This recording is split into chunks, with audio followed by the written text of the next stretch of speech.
আরেকটা জায়গা হচ্ছে, আপনি লক্ষ্য করলে দেখবেন, আমি দেখলাম গতকাল পত্রিকাতে ছবি এসেছে অনলাইনে, আর আজকে প্রিন্টেড পত্রিকাতে ছবি এসেছে। আমি সমস্ত শ্রদ্ধা নিয়ে বলি, মীর মুগ্ধর ভাই স্নিগ্ধ, এই সরকার তাকে জুলাই ফাউন্ডেশনের প্রধান পদে বসিয়েছিল, এখন সে বিএনপি থেকে যোগ দিয়েছে। এই যোগ দেওয়ার যে শর্ত, এটা কি মেধা নাকি তার ভাইয়ের আত্মত্যাগ?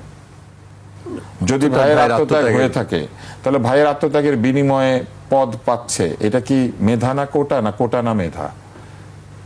যদি তাই হয়ে থাকে, ভাইয়ের আত্মত্যাগের কারণে এরকম পদ পাওয়া, সদস্য পদ পাওয়া, যোগ দেওয়া, এইরকম পাবলিসিটি পাওয়া যেতে পারে, তাহলে মুক্তিযোদ্ধাদের কি দোষ আছে? তাদের বাবা মা মারা গিয়েছে, তাহলে তাদের কোটা নিয়ে এত আপত্তির কি কারণ ছিল? তাদের কোটা নিয়ে এত অস্থিরতার কি কারণ ছিল? একই তো ঘটনা, ঘটনাটা একই না? যার বাবা প্রাণ দিয়েছে, যার দাদা প্রাণ দিয়েছে, তারাও এটার বিনিময়ে কিছু এরকম পদ পদবি, এরকম প্রচারণা চেয়েছে। তাহলে এটা অন্যায়? ওইটা যদি অন্যায় হয়ে থাকে, এটা কেন নেয়? আর এটা যদি ন্যায় হয়ে থাকে, ওইটা কেন অন্যায়? মুগ্ধ যেদিন নিহত হয়, সেদিন আমি লিখেছি ফেসবুকে, এবং শুধু লিখি নাই, বিরাট প্রতিবাদ করেছে। যেদিন ফায়াজ নিহত হয়, রেসিডেন্সিয়াল মডেল স্কুলের ছাত্র, সেদিন আমি প্রতিবাদ করেছি, আমি রাস্তায় দাঁড়িয়ে বক্তৃতা দিয়েছি। এখন মনে করেন আমি গিয়ে বললাম আমি এমপি হতে চাই। Is this really ethical?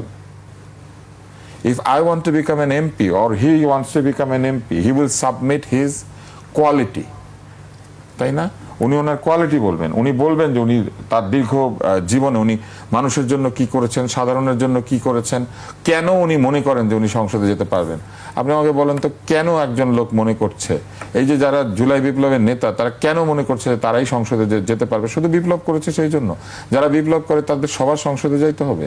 বা বিপ্লবী দলের নেতা যারা, তাদের সবার সংসদে যেতে হবে? এটা কি ক্ষমতায় যাওয়ার আন্দোলন ছিল, নাকি এটা ছিল সাধারণ তাদের বয়সী ছেলে মেয়েদের জন্য একটি মেধাভিত্তিক সমাজ তৈরি করার প্রক্রিয়া? তারা নিজেদের দলেও কি মেধাভিত্তিতে তাদের জায়গাগুলি দিয়েছে? তাদের দলে তারাই শুধু মেধাবী, যে 15-20 জন নেতা আছেন, আর মেধাবীরা নাই? তারা কি নিজের দলে মেধার ভিত্তিতে নিজের দল সাজিয়েছে? মেধা না কোটা, মেধা না কোটা, না কোটা না মেধা বলা হলো, আমি তো দেখছি সবখানে কোটা আছে। একটা আছে আন্দোলন কোটা, একটা আছে ভাই বোন কোটা, একটা আছে মিছিল মিটিং কোটা, যেখানে আপনি হয়তো কিছুই করেন না, মিছিলের সময় দাঁড়িয়ে গিয়েছেন। আরেকটা আছে ইন্টারনেট কোটা, জীবনে কোনদিন আন্দোলনই করে না, ইন্টারনেটে বিভিন্ন বিষয় নিয়ে আলোচনা করেছে। আপনার ফোরা উঠলে কি করবেন, তারপরে আপনার যদি মাথা ঘুরায় কি করবেন, অথবা আপনি বেড়াতে গেলে কি করবেন, অথবা আপনি আকাশ থেকে যদি লাফ দেন তাহলে কিভাবে আর লাফ দিয়ে মাটিতে পড়বেন। তো এই ইন্টারনেট কোটা, এই মিছিল কোটা, এই ভাই বোন কোটা, আন্দোলন কোটা, আসল কোটা কোথায়? যোগ্যতার কোটা কোথায়?